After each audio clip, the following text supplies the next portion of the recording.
जी vote किसको देंगे, election होने जा रहे हैं? हम वोट देंगे नवाज शरीफ को। मियाँ साहब को वोट देंगे। साहब को वोट क्यों देंगे, कोई वजह होगी खास मियाँ साहब को वोट देने की? जी मियाँ साहब ने जितने काम करवाए किसी ने करवाए तो आप बता दें मुझे। इमरान खान जब से आया ना उसने महंगाई को आगे बढ़ाया। जब मियाँ साहब आए पाकिस्तान में महंगाई वहाँ खड़ी हो गई है, अच्छा, बढ़ी नहीं। लेकिन अब तो उनकी गवर्नमेंट नहीं है ना, ये तो इंटरिम सेटअप और है। भाई आने से ही खड़ी हो गई ना महंगाई, वहीं अच्छा। पे आगे नहीं ना गई।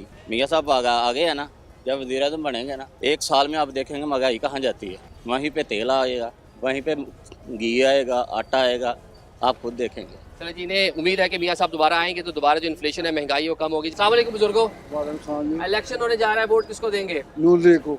मियाँ साहब को वोट हाँ देंगे। जी, मियाँ साहब को। कोई खास वजह है मियाँ साहब को वोट देने की? नहीं भैया ਉਹਦੇ ਦੌਰ 'ਚ ਕਾਰੋਬਾਰ ਬਹੁਤ ਚੱਲਦਾ ਸੀ, ਸੜਕਾਂ ਬਣਾਈਆਂ ਉਹਨਾਂ ਨੇ, ਮੋਟਰਾਂ ਬਣਾਇਆ ਹੈ। अच्छा, ਉਹ ਬਹੁਤ ਅੱਛੇ ਕੰਮ ਕੀਤੇ ਉਹਨੇ। मतलब उनके दौर में काम हुए, हाँ जी, इसलिए वोट देंगे। हाँ जी, हाँ जी। ठीक है,